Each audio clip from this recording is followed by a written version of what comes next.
ఎట్లాంటోళ్ళతోని ఎట్లుండాలి? ఏం డీల్ జేయాలి? ఫ్రెండ్స్ ఎట్లా? ఫ్యామిలీ ఎట్లా? రిలేటివ్స్ ఎట్లా? మెయిన్ ఫోకస్ రిలేటివ్స్ మీద పెడతా నేను. ఎందుకంటే వాళ్ళే మెయిన్ గాబట్టి. వాళ్ళ వల్లనే మన లైఫ్ ఎట్లా ఎళ్తున్న లైఫ్ గ్రాఫ్ పడిపోతది. బేసిక్‌గా ఏమైతుందంటే ఇప్పుడు మనం చేసిన మంచి పనులు చూస్తుంటే వాళ్ళకి నచ్చదు. సో, బేసిక్‌గా అది నెగెటివ్ ఎనర్జీ, నెగెటివ్ ఆరా అంటారు చూసినావా? అదైతే కర్మ అంటారు చూసినావా? కార్మిక్ ఎనర్జీస్ అంటారు చూసినావా? అది అది ట్రూ. అది రియల్. ఎందుకంటే నేను ఫేస్ చేసినా కాబట్టి చెప్తున్నా. లేకపోతే నేను చెప్పకపోతుండే. నేను ఫేస్ చేసినాను కాదు. నేను చాలా మంది దగ్గర నేను విన్నా, నేను చూషినా గూడా like karmic energies are true like real. ఏదున్నా సరే మీరు ఏది చేస్తున్నా, మీరు ఎవరికేమైనా చెప్పినా, ఇప్పుడు నెక్స్ట్ ఏదైనా స్టెప్ మీరు చేయబోతుంది మీరు చెప్పినా కొన్ని సక్సెస్ అయితాయి. కొన్ని సక్సెస్ అవ్వవు. It again depends on the person with whom you are talking. Like with whom you are sharing things అన్నది కూడా డిపెండ్ అయి ఉంటది. ఒకవేళ ఆ పర్సన్‌కి గుడ్ ఎనర్జీ, గుడ్ వైబ్రేషన్స్ ఉన్నాయనుకో సో, డెఫినైట్‌లీ అది వర్క్ అయిపోతది. మీరు వద్దన్నా అయితది.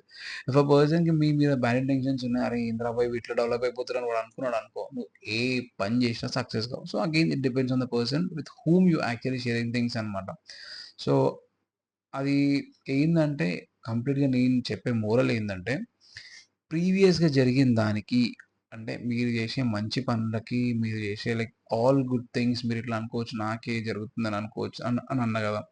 సో, అదేంటంటే మీకొక లెసన్ ఫ్యూచర్‌లో నెక్స్ట్ మీరు నెక్స్ట్ ఇయర్స్‌లో మీరు పాస్ అవుతున్నప్పుడు, నెక్స్ట్ టర్మ్స్‌లో మీరు పాస్ అవుతున్నప్పుడు, మీకు ప్రతి ఒక్కది ఒక ఎక్స్‌పీరియన్స్ అయ్యి ఉంటారనమాట. లైక్ అది నేను ఇంతకుముందు చెప్పినట్టు ఎవరిని నమ్మాలి, ఎవరిని నమ్మొద్దు, ఏ పాత్‌కెళ్ళాలి అంటే ఏది పాజిటివ్, ఏది నెగెటివ్ అన్నది ఈచ్ అండ్ ఎవ్రీథింగ్ మీకు తెలిసిపోతది.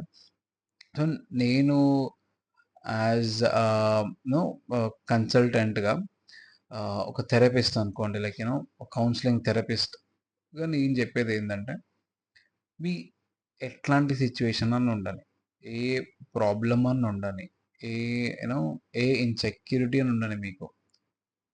అది మీరు బయటికి తీస్తేనే గదా! లైక్ ఒక సొల్యూషన్ దొరుకుతది. ఒక నువ్వొక బౌండరీ నుంచి బయటికొస్తావు. అంటిల్ అండ్ అన్లెస్ అది నీ మనసులో ఉన్నంత వరకు you can't come out and the original thing నువ్వు రియల్ టైమ్‌లో నువ్వు ఎంజాయ్ చేస్తలేవు. బేసిక్‌గా నేనేమంటా అంటే, మనం పుట్టిన దానికి ఒక రీజన్ ఉండాల.